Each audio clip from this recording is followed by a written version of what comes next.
Eu sou Mário Persona e essas são as respostas que eu dei aos que me perguntaram sobre a Bíblia. Bom, isso é como aqueles que ganham na loteria e nunca vão retirar o prêmio, né? Diz que a Caixa Econômica tem lá milhões e milhões de reais de pessoas que nunca reclamaram o prêmio. Eles ganharam, não conferiram. Então isso é como o cristão que tem a salvação e não desfruta dela. Ele não sabe o que tem. Ele não sabe o que ele recebeu. Ele talvez esteja pensando que salvação pela fé em Jesus seja aquela prometida aos israelitas, que é morar numa terra com toda a felicidade, com saúde perfeita, com muita prosperidade, muito dinheiro, muito carro importado na garagem. Ele não entendeu o que é a fé cristã, que não tem nada a ver com as promessas feitas a Israel. As promessas feitas a Israel eram terrenas. As promessas feitas à igreja são promessas de bênçãos espirituais nos lugares celestiais em Cristo. Então, onde eu vou encontrar essas bênçãos espirituais? Primeiro, nos lugares celestiais, não é aqui na terra. E segundo, em Cristo. Na pessoa de Cristo, são todas as promessas, são todas as bênçãos, é o verdadeiro amém, está tudo nele.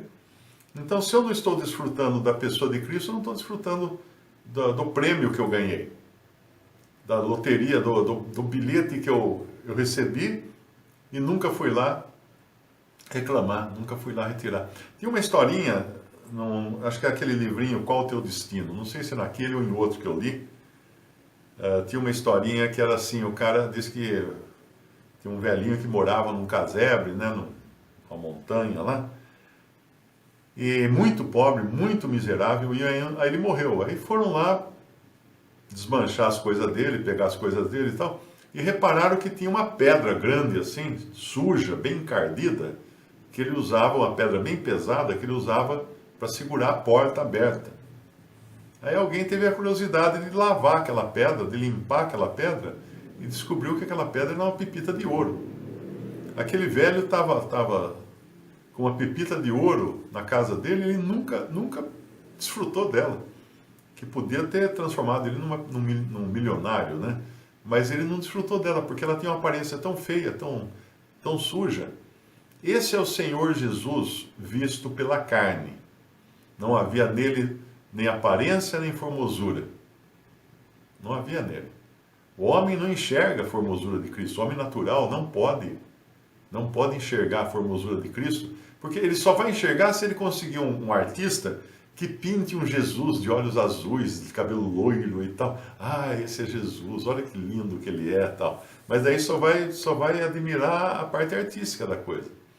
Não vai reconhecer realmente quem é aquele. Que para a carne não tem aparência nem formosura. Para o homem velho, esquece. Nunca veria nele o Messias enviado, o Cristo, Salvador do mundo. Nunca. Porque estaria sempre olhando a aparência, as coisas exteriores dele. Então, um cristão que fique preocupado com o que é exterior, ainda que seja coisa boa, lícita, etc., não vai desfrutar da sublimidade de conhecer a Jesus e tê-lo próximo de si, e conhecer a Deus como Pai. Em 1 Coríntios capítulo 2, você tem ali o homem natural, que não conhece as coisas de Deus.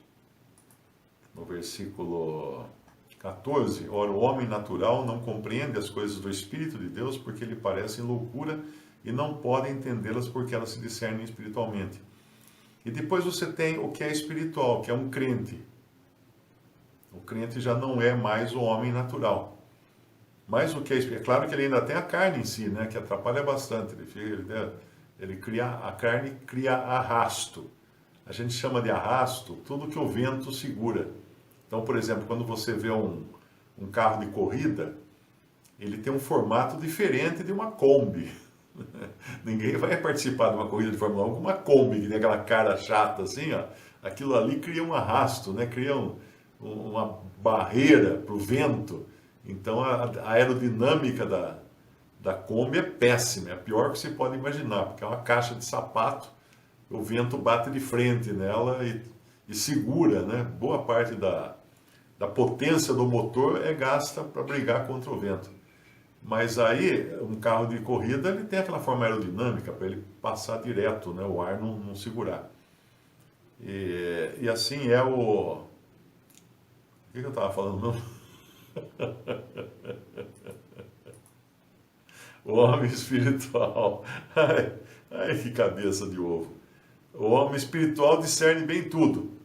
Agora você vai para o capítulo 3, ele não pôde falar a eles como espirituais, mas como carnais, como meninos em Cristo. Por quê? Porque eles não eram nascidos de novo? Eles eram nascidos de novo, mas eles eram carnais. Visite o canal Respondidas no YouTube. Também respondi.com.br e 3minutos.net. Baixe os livros e o aplicativo.